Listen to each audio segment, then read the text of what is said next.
And away we go. So, good morning, good afternoon, good evening, everyone, wherever you happen to be in the world today. Welcome, one and all, to Coffee Talk. And it's time once again for Coffee Talk Live, where we will be having some discussion about what is going on in the world today. We'll take a look at some clips from the news, share a little bit of dialogue with those of you who are able to join us for the live portion. And if you happen to be listening somewhere else and you wanted to join the live portion, you can find us Monday through Friday at 2 p.m. Eastern Standard Time. Most of the time, I know I'm a little early today, on Coffee Talk and Prepper University on YouTube at Coffee Talk Live at Prepper University. You can find me on X at Coffee Talk Chat, and you can find me on Rumble, Coffee Talk 2 with the number 2, as well as fistfulofradio.com, podcasting out of Atlanta, being joined today by Monkey. You cat lovers out there, you might see Monkey sitting in the chair behind me, just kind of squinting at me. He's not quite asleep yet, keeping me company today. And naturally, I do read through as many comments as is plausible before we jump into the realm of the ridiculous and take a look at the world that we live in via the media. And I'll say hello to some of the people that have chimed in so far. I see Jimmy's with us, as well as Jeff have chosen to say hello, and hi to everybody else who is listening or watching who can't or doesn't want to chime in. No problem. As we get ready to jump off, we'll get around to the Kennedys here in a minute. The Dead Kennedys, that was a band. But before we do that, I'm going to go to an Associated Press article really quick. Sven says that the Bushes should head for Paraguay. Should they? The Bushes, the Clintons, actually they need to go to El Salvador. They need to go to El Salvador. They like to see the Clintons, the Bushes, and the Obamas and the Bidens all spending a permanent vacation in El Salvador. I think that would be a good idea. Associated Press. Here we go. Talking about Fani Willis again. And it says the judge says, because we've been covering this off and on. Did it come up? Because I don't. Let me try that again. Oh, there it goes. It was a little slow. It's a little slow. All right. It says judge says Fani Willis violated open records law, orders her to pay $54,000 in attorney's fees. And we've been talking about her off and on for a while now, and this was coming. We saw this coming. We've been reading about it. The judge was already upset with her. The previous judge was already upset with her. She has a very piss poor demeanor in court. I'm shocked she's gotten as far as she has, quite frankly. And Monkey's joined us today. Glad you could pop in. So the article reads, a judge has ordered Fulton County District Attorney Fani Willis to pay more than $54,000 in attorney's fees and to turn over documents after finding that her office violated Georgia's Open Records Act. We all knew that. She denied that there even were records, and then she admitted that there were, but then she still refused to turn them over for discovery, and that's why she was brought to court by a watchdog group. So attorney Ashley Merchant, it's Ashley, Leigh,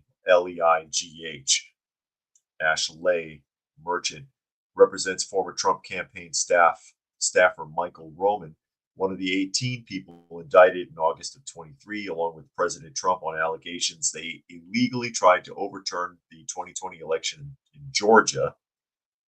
Merchant sued in January 2024, alleging the district attorney's office had failed to turn over public records that she had requested. And that's her, I believe. And again, if you've been following this, she has nothing to demonstrate any of those people broke any laws. She ran on the premise that she was going to try to be a stumbling block for Donald Trump. That's why she got the job. It didn't work.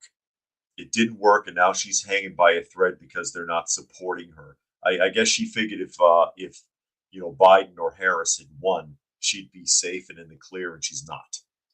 She's not. I see Marvel Fan has joined us as well as Brian.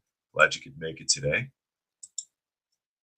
So now she's in trouble, and she did all that mess.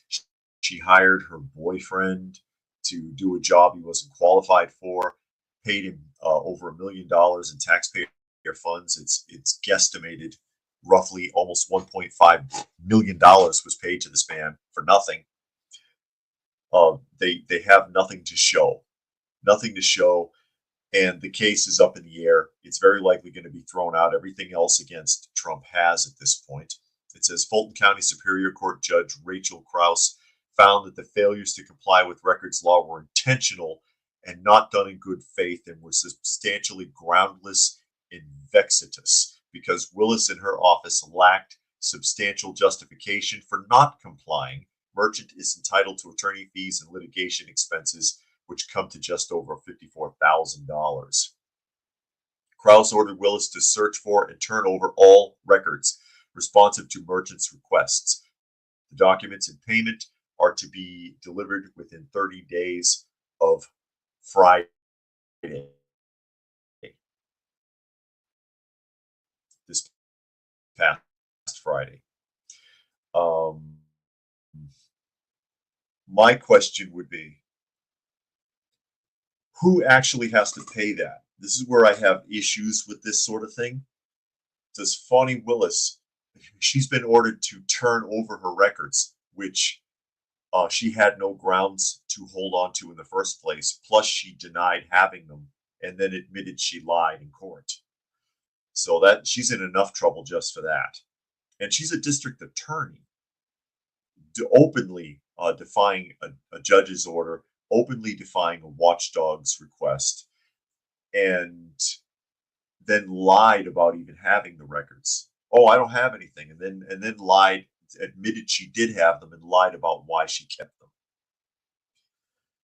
So again, my personal question is, when things like this go down, the office must turn over the records.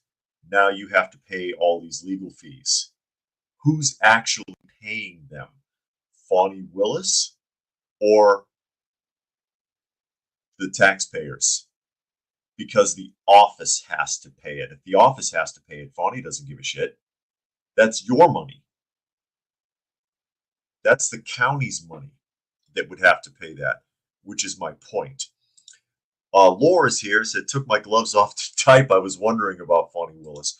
Yeah, she's about finished. I don't know. And she got reelected. And we talked about that too, because I found her campaign rather repulsive. I'm shocked that she won a second term, first of all. And secondly, that she did the rounds at, again, the mega Black Atlanta churches, the big money churches, rather, because they're very wealthy churches. Some of the big Black churches in Atlanta, big bucks and very wealthy patrons. Being put on a pedestal by these ministers and preachers and bishops and saying she's doing the work of Jesus and all this other stuff. And it's like, golly, woman, you know, I couldn't stand up there and be praised like that at all. But it's just incredible how sometimes they'll support anybody depending upon what color they are. And that's entirely the wrong reason. Fani Willis is a crook. Fani Willis is crooked. Fani Willis is a fornicator. Why? She was in court for discovery because of her boyfriend being married, and that she hired him because they had a relationship for an unqualified position that the judge ordered her to terminate his employment, and overpaid him with taxpayer money, and threw him under the bus in court, making fun of his twigs and berries. She made fun of his sexual prowess in court. And you're going to bring this woman around a circle of Black churches and praise her? You got to be kidding me. Everything about this woman is repulsive to me. It's incredible. And still can't get straight. Still can't get straight. If she gets elected again, I'll be really surprised. Marvel Fan said that Willis never should have gone after Trump. It was a bad move. and the hole will only get deeper for her and anyone that was involved. Yeah, especially now. Again, she figured she was safe because she figured Trump was not going to win, but he did. So there's no one to protect her now. Nobody's going to cover for her. Just like Alvin Bragg, no one's going to cover for him now, as that is falling apart. And Laura said of the 2 election workers who sued Rudy Giuliano. Yeah. So that's where we're standing with Fani Willis. I still don't know. I think she's been, if I remember correctly, she's been put off the case. Fani Willis cannot now pursue that case any longer. Whether or not the county allows for anyone else to do it, I have not heard. Pressman wants to know about the JFK files. Yeah, that is actually coming up next here. I believe they have, but it's like 80,000 pages. If there's anything in there, nobody's going to know anything yet. So that's where we're at. And my question, of course, begins, does it matter now? I suppose from a historical perspective, of course it does. You know, as a tenet of history, will not surprise me if the government was involved. And it would look really bad, but if it is, that's something that people need to know. They need to know the truth. If you're going to start fresh, you need to know the truth. Government did bad things. I get it. Government's been doing bad things for years. Look at Watergate. Watergate, I've talked about that a few times. It's a hell of a lot more than just a few guys breaking into a hotel room. It runs all the way up to the executive branch of the White House and the Department of Justice and the FBI and CIA. All were part of that. And it went back decades.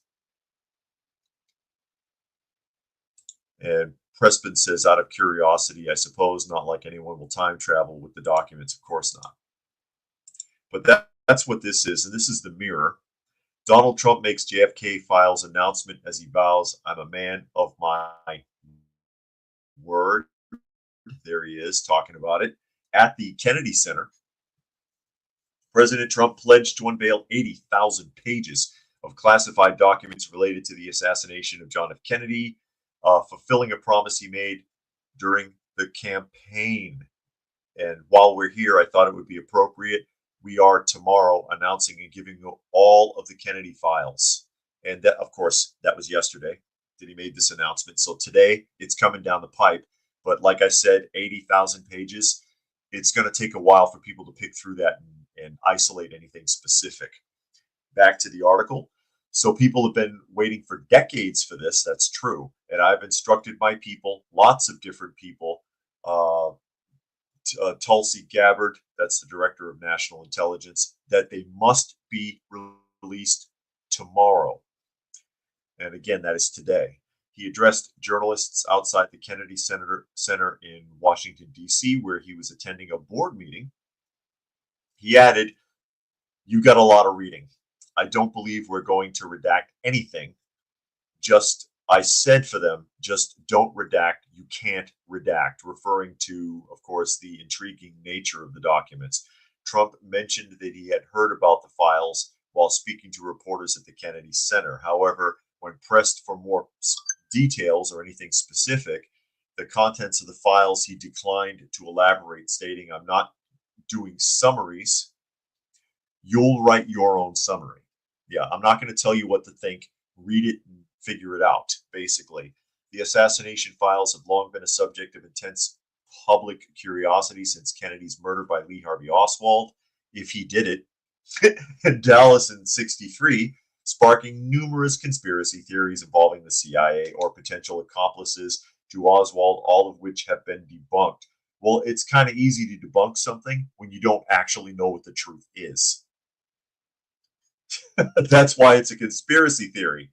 We don't know what the truth is. So yeah, it's easy to sit there and say, okay, the mafia was not involved. Castro was not involved.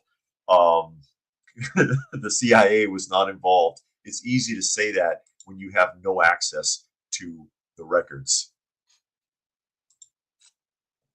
Bob is here. He said too early, almost missed it. Yeah, I had to do it early today because I have an appointment.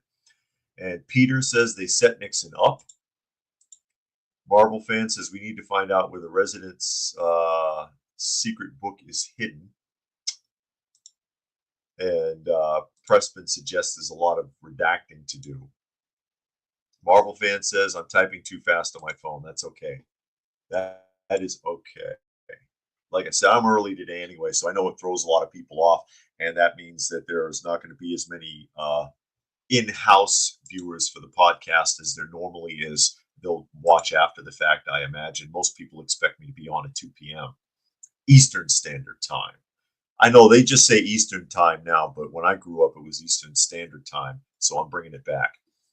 Anyways, continuing here, his directive, that is Trump, called for the Attorney General and the Director of National Intelligence to devise a plan for the full and complete release of records relating to the assassination of President Kennedy within a fortnight. It says a 1992 congressional act mandated the disclosure of all such documents by 2017 unless they jeopardized national defense or intelligence. This led to both Trump and his predecessor Biden to exercise extensions to withhold certain files. In 2022, the National Archives made public nearly 13,000 files pertaining to the assassination. But yeah, it's coming down the pipe today, and like I said,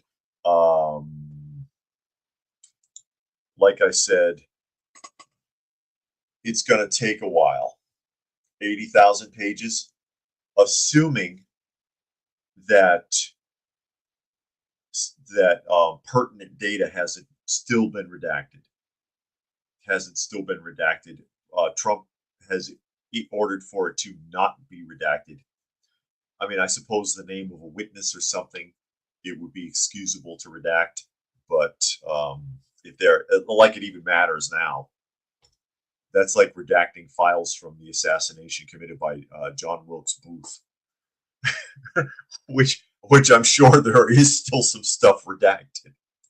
And Peter says I left out a country that was involved with JFK. Uh-oh. Did I? So we'll see how that goes. But again, it's like, and they keep clinging to it. They keep trying to hide it and disguise it. That is the government or people within the government.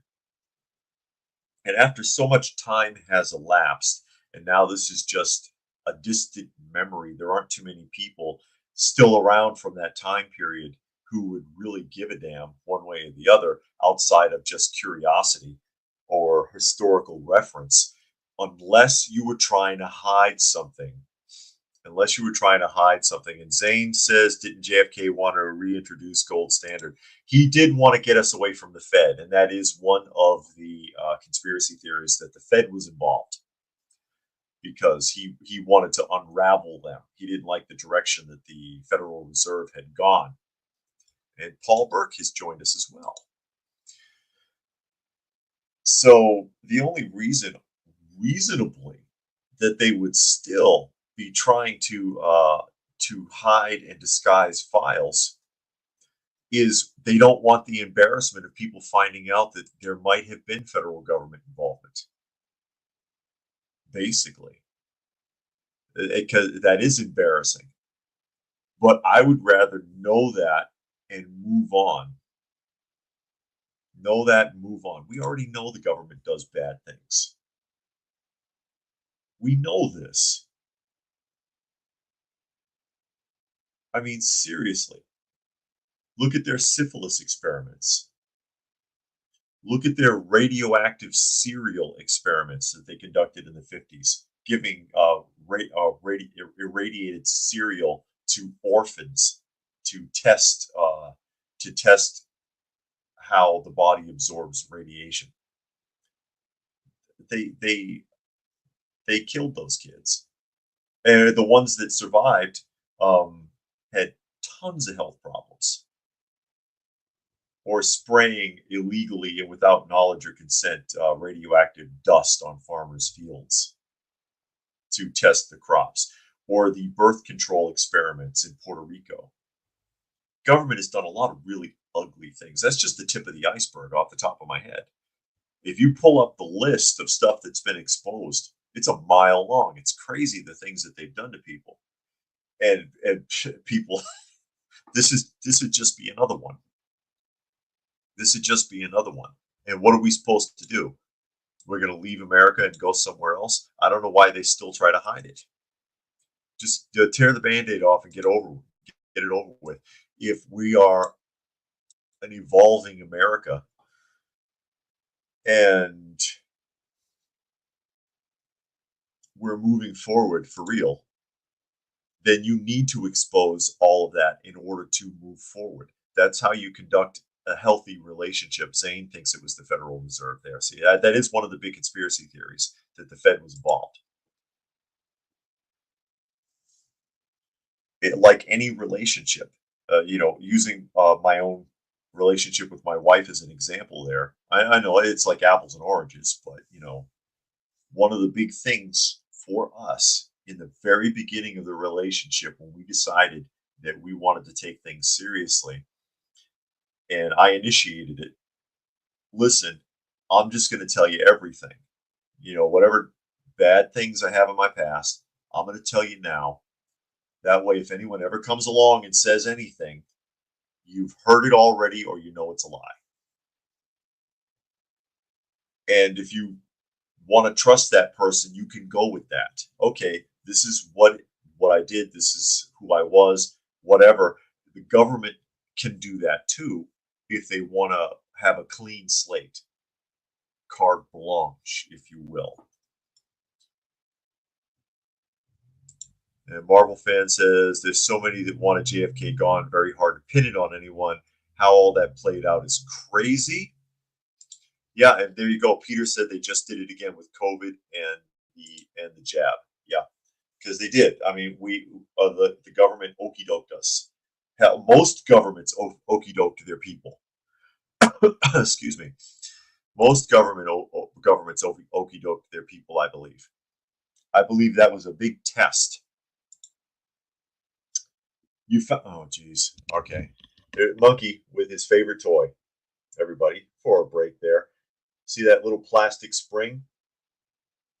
He runs around with that thing in his teeth half the day. Half the day he's running around with that thing in his teeth, or bouncing it down the hall, up and down the hallway, back and forth, and chasing it.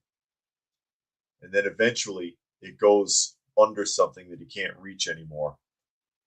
And then he just paces back and forth in front of there until I go and get it for him. That's his favorite thing in the world right there, that damn spring. Hey, whatever makes him happy, right? Excuse me. Whatever makes him happy. As we move along here. This is something that just happened in Illinois.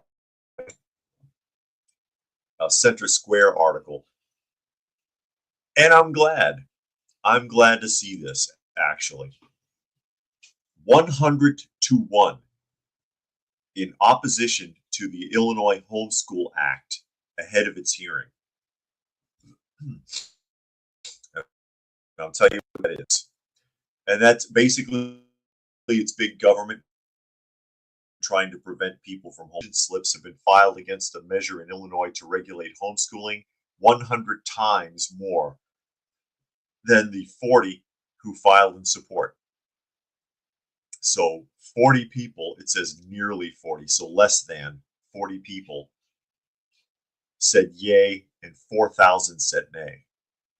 House Bill 2827 would create the Homeschool Act, which requires parents to inform their local school district if they decide to homeschool children. If not, the children could be labeled truant.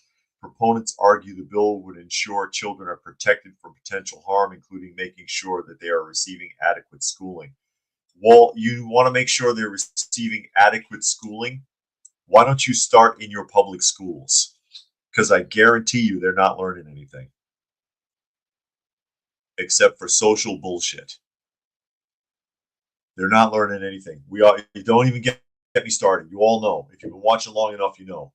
Every child, quote, Every child has the right to be safe, to learn, and to access resources. HB 2827 would protect those rights for children who are homeschooled in Illinois, said Coalition for Responsible Home Education Executive Director Angela Grimberg. Wow, that's a long title. Coalition for Reasonable Home Education Executive Director. Golly, that's a mouthful. The coalition said the measure ensures every school-age child in Illinois is accounted for, has a record of their academic progress, learns from educated instructions, and is protected from convicted sex offenders. But they still manage to get assaulted in school, though, don't they? They also say the measure streamlines the process for homeschool children to take part in public school activities. That's an okie doke. That's bullshit right there, and I'll tell you why. Okay, every homeschooled child has the option to opt into an activity collective with the public school district that they are in. If you do that, and this is why public school always wants you to do this, if you do that and you register your kid with the public school, remember, I used to homeschool, okay? When you register your kid with them, they can legally count that kid in that district, and they pick up the check for that kid, even though they're not in the school, and the school is not in any way educating that child. The second thing that I've learned, and especially when I went to college, is that every kid who was in college that was homeschooled did stellar in their classes, while all the public school kids struggled really hard. Homeschool kids and kids that went to private schools did great. The public school kids had all kinds of problems when I went to college. Zane said homeschooling is safer and we need education reform. Marvel fan said my son and daughter are 27 and 26. We spent more time teaching them than school did. I believe it. Paul said, what about the children they lost and have been trafficked and enslaved? Yeah, they're not keeping track of them. Peter said, we homeschooled in New Zealand. She's never been to school and they completely leave us alone. Good. And Marvel fan says school, and some countries, they don't even allow it. Some countries are very strict and they don't even permit homeschooling at all. Marvel fan says school now is just insane. I hire people at work ages 20 and they can't read well or do simple basic math. And you guys know how I am with all of that. I've been around and around the bend on this because I really despise public school and the direction that they've gone in. My own personal experience, the experience with my kids, the experience when I worked for juvenile justice and so on, and my experience as a school bus driver and working with, when I was in JJA, the public and some private schools in Kansas. I can, you can see how awful it really is. And that was then. I can imagine how it is now. And they want to, again, count the hairs on your head because they're going to get a check for it. And then they'll harass the hell out of you because they used to harass me when I was in Boston. I was part of a homeschooling legal defense fund, though. So if I needed an attorney, I could call on them to help me because at least it seemed like once a month a truancy officer would show up at our place and question me about where the kid was. And it's like, he's homeschooled. I'll give you a copy of the documentation. Again, they're always pushing it. They're always trying to get you to get in on the programs. Oh, well, you could still opt in for like field trips and such. But again, that's just a way for them to count the kid legally so they can get paid for that kid without your child being there. And Peter says their daughter never had any vaxes either, and there's no issue here in New Zealand with that. Really, that's good. And that he wanted to leave school at 11. Even at that age, I knew I was learning stuff I would never use. Yeah. Well, I mean, junior high school is when I started ditching classes because I figured it out then. I was like, I'm really not learning anything here. It's really kind of a waste of time. I'm coming here to fight. I'm coming here to get into fistfights with kids and get yelled at by teachers and basically waste time. I wasn't learning anything then. So of course, the state's going to push for it. The state rarely are you going to see a situation where the state is going to be like, "Yeah, leave parents alone, let them do what they need to do." The coalition said the measure ensures. I read that. State Representative LaShawn Ford, Chicago, said he has had many constituents say they don't like the bill because it takes away parents' autonomy over their children. I'm not for it, Ford told the Center Square. From the constituents that I've gotten calls from, I'm understanding why they don't like it, the loss of their autonomy. That's a major concern that they lose the autonomy over their children, which is why they choose homeschooling. They want to have control over the children's education, including the curriculum and how they teach and the philosophy they're in. I'm shocked to see a Democrat representative saying that. He's actually listening to his constituents there and voicing their opinion. I'll give him a kudos point for that because that's rare, especially with a Democrat lawmaker. Quite frankly, at this point, yeah. But that is correct. And also, talking about keeping the kids safe from sex offenders and whatever, it's like as if that sort of thing doesn't happen to kids who are in public school. And you have all these counselors and social workers and mandated reporters in the school that is supposed to be watching out for it, and it still happens right under your nose. But they only want to showcase it when it if on the rare occasion that it happens to be a homeschool environment. Wow. Marvel fan says, I'm in a Marine Corps town. Lots of young guys come into the stores, ask the price after tax. I say 7% tax here, and they can't figure it out. Drives me nuts. $10, they can't figure the tax. Yeah, you're right. Because percentages is a type of math they should be learning. Obviously, $10.70. But they most people nowadays they can't do that. They can't just pop that like I just said. They again, addition, subtraction, multiplication, division, weights and measures, fractions. All the rest of it you don't need unless you're going into the sciences. It's a waste of time. And they're not really learning it anyways because all they learn is how to use the scientific calculator. They don't know how the equations actually work. So what's the point?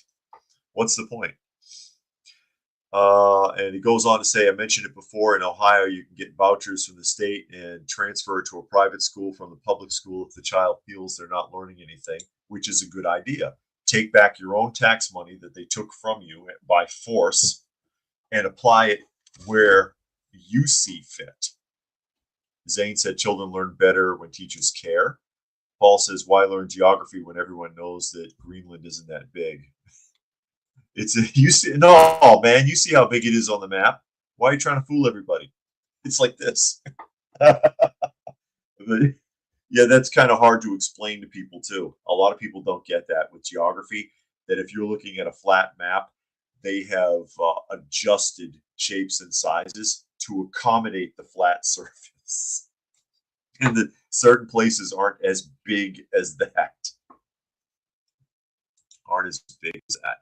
But yeah, I'm glad to see them pushing back against that in Chicago. It's just a way for the Chicago Teachers Union to set the schools up to get more state, county, and federal money. That's all that is. And they don't need it because they're not spending it right anyways. They don't need half the money they're getting, in my opinion. I know some teachers might get mad at me for saying that, but suck it. Anyways, since it came up earlier, somebody mentioned pokes, getting the poke. Here's an instance of the government trying to get around some of the new orders. And The Independent has this article. National Institutes of Health officials reportedly have told scientists to erase mRNA vaccine references on their grants. yeah, get a load of this. And I don't know what makes anybody think they're going to get away with this um, under the current administration. It's not going to be it's not going to fly. So into the article, schools at the National Institute of Health have reportedly told scientists to scrub all references to mRNA technology from grant applications, sparking fear that the agency could soon scrap research programs into the vaccinations under Health and Human Services Commissioner Robert F. Kennedy Jr. One vaccine scientist based in New York, funded by the agency, was warned references to mRNA vaccines should not appear in any future applications after referring to them in previous ones. Quote, there will not be any research funded by NIH on mRNA. The scientist added the technology was deployed in the development of the C virus vaccines, blah, blah, blah. We know all that. Essentially, what they're suggesting here is that agencies of the federal government, when RFK Jr. took over, contacted all of these drug manufacturers and all of these experimental laboratories and told them, if it is mRNA that you're working on, just kind of redact that part, but keep doing the research and apply for the grant anyways. So they were instructed by these government agencies to lie on the applications now, but they've been caught up in it. It's been exposed now. It's been exposed now. And can you imagine that? To keep the money flowing, Department of Public Health is going to tell scientists and drug laboratories to lie to keep the money flowing because they think that RFK Jr. and Trump aren't going to want to fund any research in that area. You know, wink, wink, nudge, nudge. Let's just alter the paperwork a little bit. And we're supposed to trust that. We're supposed to trust any agency that would tell a laboratory to do that. And we're supposed to trust any laboratory that's willing to take that risk. Seriously? That right there showcases exactly why you should question whether or not you should be taking any pokes in the first place. That is all very shady and wouldn't have unraveled if that one scientist didn't whistleblow it. That is some very untrustworthy stuff. Peter says, we get some of our taxes back because we don't use the school system. You should. They don't do that here because we pay our property taxes and we don't have a kid in school. And we wouldn't put a kid in school here. I wouldn't put any kid in public school. Not in today's day and age. I don't trust them. I didn't like it when I was a kid. And it's gotten worse. It's gotten worse. Very untrustworthy. Most government-affiliated institutions at this point have become very untrustworthy, and we've been just kind of forced to suck it up because what the hell are we supposed to do about it? How do we resist that? How do we fight back against that? How do we push back without getting caught up ourselves? I think most people know they're being lied to, they're being ripped off, they're being mishandled, they're being pushed around, but who do you complain to? This is why everybody wanted this regime change so badly in the United States. Because before, it's like you get beat up by the 6th grade bully every day for your lunch money. So you go to the 7th grade bully to ask him to get the 6th grade bully to back off. Now you're going to get beat up by both of them. How do you complain to your lawmakers when they're the ones hurting you? And that's an example of that. That last article is a great example of that. You can't trust these people. And whoever set that up needs to be out of a job. Now, this is what we read about yesterday. And this is going to be a law and crime article. Monkey said Khan Academy, free online educational website. YouTube does a better job teaching kids, and it's a great resource to look at for topics to teach. A lot of people think they can't do it themselves, homeschooling, but you can, and there's plenty of resources. So, law and crime. You felt you could disregard it? Judge grills Trump DOJ over White House ignoring court order because it was oral. Quips his verbal rulings don't seem to carry much weight anymore. Okay. Federal judge grilled issued blocking the deportations of migrants to El Salvador, asking him, "You felt you could disregard it?" After the lawyer claimed the White House didn't have to follow the judge's court directive. And he goes on to say, I memorialize it in shorthand, but you're telling me that this very clear point, you're saying that you felt you could disregard it because it wasn't in the written order? Asked U.S. District Judge James E. Boschberg. Deputy administration believes there is no order given because the written order is what controls things and an oral order from the bench is not enforceable. So your first point is we didn't have to obey an oral ruling. Well, beyond that, though, and this is what I was talking about yesterday, you keep having these virtue signaling judges from all of these like courts making these orders telling Donald Trump, you can't do this and you can't do that. Okay. But they don't actually technically have the legal authority to give those orders. Never mind the fact this guy didn't even write it down. Is what they're suggesting. It's like, dude, you didn't even write it out. Not that we have to listen anyways.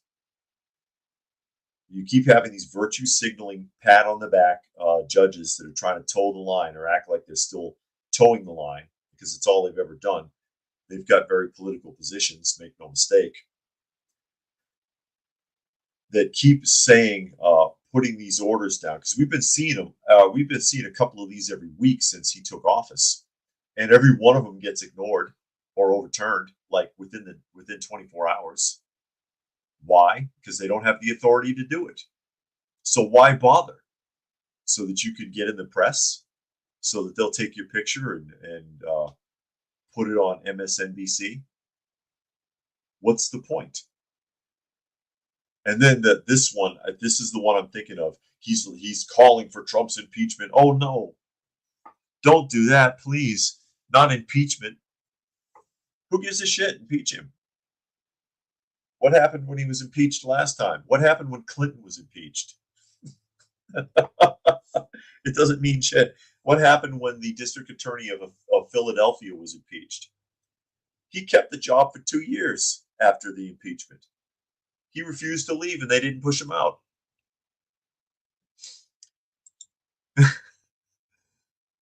And Vitalis is here. And Sven says it's a law the judge cannot decide that it cannot be followed. It's incredible. It's incredible.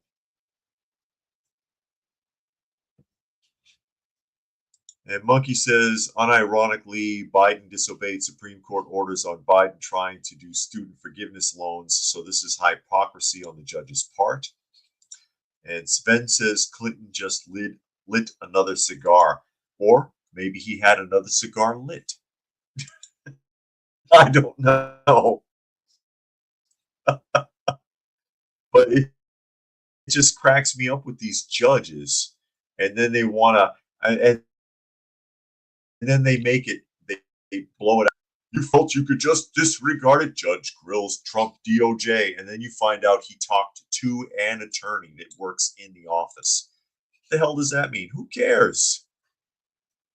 Zane says colleges should be free just like public school. Why? So they can fail just as bad as public school does? The colleges are already going downhill. When they were elite, at least people learned something there. If you make it so that they're free, that means the public has to pay for them. And when the government gets involved, they'll turn it into a shit show like they have with public school. So I don't agree with that. And what he was protesting, this judge, what he was protesting was sending the prisoners to El Salvador, because El Salvador, they're turning the country. It's basically escape from New York and El Salvador at this point, because the government there is turning their whole country into a come one, come all from any country prison, and we'll lock them up for you in the most secure facilities in the world. And this is in Telenews. U.S. pays El Salvador $6 million to house Venezuelan gang members in a controversial prison deal. Hey, here we go. Welcome home, boys. Y'all came from down there anyway. Welcome back. And $6 million, that's a tenth of what it would cost us to take care of them here. I get it. El Salvador has received 238 alleged members, you know who they are, alleged, of Venezuela's Tren de Aragua, gang, and 23 MS-13 members from the United States, establishing what analysts describe as an unprecedented model of cross-border incarceration services. All that is walking it back. We used to do the same thing. What do you think Australia is? Most countries used to do something like that with the ones that were really bad, set up an island facility somewhere or put them out in the middle of nowhere. The prisoners are now detained at the Central American nation's maximum security terrorism confinement center, as confirmed by officials from both governments. Oh, well. The arrangement first mooted last month during the U.S. Secretary of State Marco Rubio's visit to the country comes with significant financial implications. The U.S. will pay El Salvador $6 million to imprison approximately 300 individuals for 1 year with renewal options, according to reports.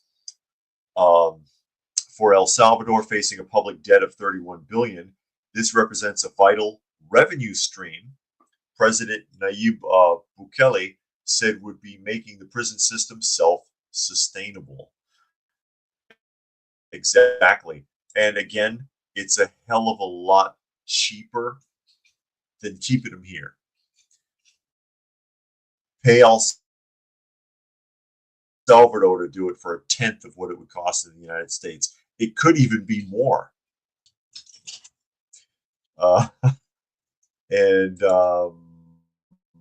Marvel fan that was intense said it was intense to watch, making them walk with their heads pushed down was crazy.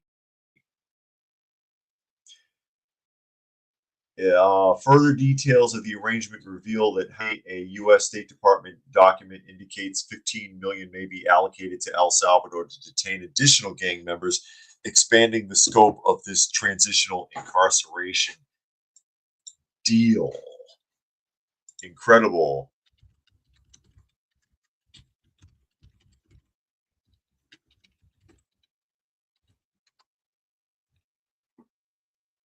And I'm not complaining at all. I can't.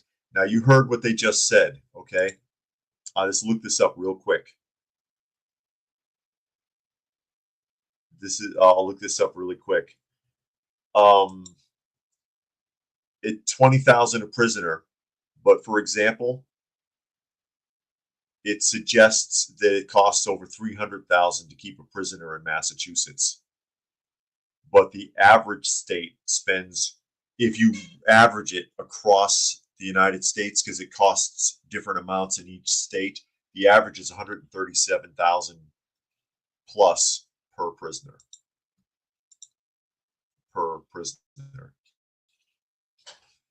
And Zane doesn't think we should do it because it's globalist. Well, Zane, I've figured out over the years you're just going to contradict anything I say anyways.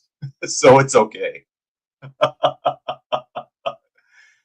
Is it globalist? Only if we make El Salvador the 51st state. The move occurred despite last-minute legal challenges in the U.S. District Judge James E. Boasberg reportedly issued an order temporarily suspending deportations, but they were processed nonetheless because he doesn't have the authority to do so. Also, keep in mind, Zane, that they are not American citizens, so they belong south of the border anyways. These people, probably most of them, came from El Salvador or somewhere nearby. So there you go. That's what we're doing. Sending them back and making sure they keep them there instead of housing them in prison here when they're not even citizens. Look at it that way. Look at it that way. But while we are on the subject, we have to watch out for civil war, because now Democrats are saying that's what's going to happen. Maxine Waters said it, I'm sure. So, Newsweek article, Democrat issues a civil war warning. Is there going to be a civil war? Representative Maxine Waters. Oh, I called it. You know, I don't always read these articles in advance. It sounds like something that she would say. Representative Maxine Waters said Thursday that President Trump is working towards a civil war. Oh, no, not that. The California Democrat told reporters at a press conference for the Congressional Black Caucus in Virginia that Trump's policies during his first 2 months in office were not haphazard, but purposeful. I'm worried that Trump is on the edge of creating a civil war, Waters said. He alluded to it more than once. He alluded to the fact that if he did not get reelected, there could be a civil war. Oh my God. This from the woman that encouraged BLM riots and never legally answered for any of it. Got away with it scot-free. Waters has made a similar claim before, but her remarks Thursday are some of the fiercest, I doubt it, from congressional Democrats. Since Trump's return to the White House, Democratic voters and commentators have been calling for a stronger response from the party's representatives. What they are calling for are more riots. What they are calling for are more riots, basically. Speaking alongside fellow Black House Democrats, Waters addressed policies from the Trump administration that she saw as problematic. She's worried that they're going to investigate her, is what it is. I bet you she mentions Doge, including the tariffs on Mexico and Canada and the Department of Government Efficiency. Hey, there it is. And the firing of federal workers. She's afraid she's going to be looked at more closely. Do you think she's wearing a wig? She looks like somebody put a wig on a tree stump. Zane suggests he has agreed with me on many things over the years. It's okay, Zane. Marvel fan says the Democrats really want a war. They seem to never shut up about it. They want the people to riot. That's why they were so far behind the BLM and allowed for that to continue for so long without pushing back against it. That's why you had Maxine Waters, and I bring it up all the time, telling people to carry around cans of soup to bring home for dinner for their families. But we all know that that's a reference to enacting violence. You throw cans of soup. They're actually extremely dangerous projectiles because of the fluid in the can. It's worse than throwing rocks. Sven says Maxine listening to her is like eating hot mayonnaise covered garbage sitting in the sun. Oh no. Oh no. Yeah, Monkey says the only civil war I'm seeing is within the Democratic Party rather than the country. Well, they want it to look that way so that they can justify themselves. It's incredible. It's incredible. And again, this is another one of those political dinosaurs who should have left office a long time ago. I was reading on her. She was born during World War II. Before World War II, I think, right? Golly, Maxine Waters. She's been in politics since like 1972 or something.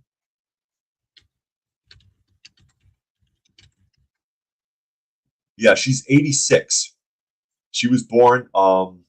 She was born before we were involved with World War II. Oh my God. And yeah, I believe she's the one that that started in politics. She worked as she worked in some regard. I forget what the job specifically was for a politician starting in 1972, fresh out of college. Jimmy said the news said they were mostly peaceful. Yeah, if you saw that, if you saw that on the ground floor, you know that mess was not peaceful. That mess was not mostly peaceful. Mostly peaceful. Yeah, it was peaceful when they all walked out there and then erupted into violence. But we'll just ignore that part. But they always want that. They always want that because then they can blame whoever their opposition is on somebody else. Oh, it's all fault. We incited people to violence, but it's Trump's fault. Trump did it. Let's blame him. Let's blame Trump. That's all they do. It's really ridiculous, quite frankly. Really, really ridiculous. These people. But yeah, and she's one of the main ones. She is one of the main ones that I'm always seeing trying to instigate things. And you just get tired of it. You just get tired of it. And things are really starting to wind down right now and get calm and get better. And just to make everybody feel better, we'll go ahead and watch that clip again if you missed it yesterday. I can't play the music. Somebody's cell phone film from some club in downtown Atlanta.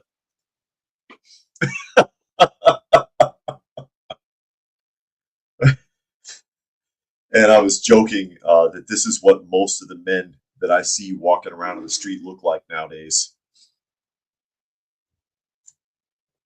I really don't know what the hell's going on there, but it's hilarious to me. We are in so much trouble. Looking at this just reminds me we're in a lot of trouble, folks. We're in a lot of trouble. Anyways, anyways, I couldn't resist showing that clip again. Couldn't resist it. I know some people are listening and they don't know what I'm talking about. Sorry about that. It's okay. It's okay. It's just some guys dancing around looking really fruity, really, really fruity. And we may as well take a look at the debt clock really quick and see what we're looking at here. Oh, that's a pretty good jump from last night. Looking on the U.S. debt clock, usdebtclock.org, and I recommend checking this tool out. A lot of really, really interesting data is available. Financial government data, including a world debt clock that shows you the debts in other nations. And Paul says, send them to the Ukraine. Like Cerebus, if you ever read the comic book Cerebus, when he was, I can't remember the name of the country, but he was their supreme leader. And he rounded up all of the certain ilk of people and threatened to send them on the front line if they didn't cough up for the war effort. Current Doge projected savings, $215 billion. $215 billion. Again, a drop in the bucket when you look at the U.S. national debt, which is the largest in the world, unfortunately. But again, I have also noticed the ticker on this is slower than when I first started checking this. The ticker is slowing down. So yeah, and I've heard the argument made, it's a waste of time because, whatever number of $1 billion isn't going to make a dent in that 36 trillion. But that doesn't mean you don't try. It doesn't mean you don't try. So I'm glad to see that every time. So with that, yeah, we are at the top of the hour again, early today, because I have an appointment later, so I can't do the 2 p.m. thing. So I'll say again, you are listening to. Yeah, David says, has the time frame changed? David, you're late. No, because I have an appointment today. I announced it yesterday that I was going to do it earlier today, probably at 12 p.m. Eastern Standard. So yeah, 2 p.m. Eastern Standard Time, we should be back to again tomorrow. Again, you're listening to and or watching Coffee Talk. You can find the live portion Monday through Friday at 2 p.m. Eastern Standard Time on YouTube, on Coffee Talk and Prepper University. You can find me on X at Coffee Talk Chat. You can find me on fistfulofradio.com, podcasting out of Atlanta. So thank you, everybody who was able to join us here today. As always, hope you got something out of the conversation, and we will catch you again tomorrow.